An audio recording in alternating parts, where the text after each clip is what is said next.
according to his lawyer. He also said that the corporation we sued is basically just a shell corp.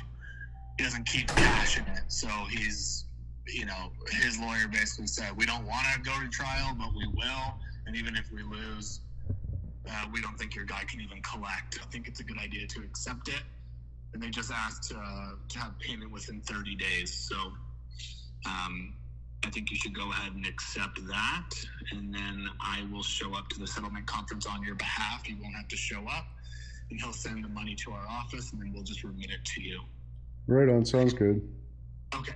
I'll let you know once we have the money. It'll be within the next 30 days. Right on. All right, I'll shoot you a text. Thanks, Chris. Okay, thanks a lot. Bye. Well, we don't have to go to court for the driveway. We settled out of court, eh? Court, eh? Fucking court! You guys want to check out my free driveway? That's the creme de la creme right there. That's nice. That's nice. But this too, if, like, see how this is all dug up and dicked? Like, the township did this when they did the roads, and this was, like, perfect. And then they dumped their asphalt onto it, cleaned their tools with, like, look at it. They cleaned their tools with diesel, and then did burnouts and twisties on the asphalt with their skid steer, and then that's how they left the only good part of the whole driveway. And that's only because they didn't touch it. But, like, there's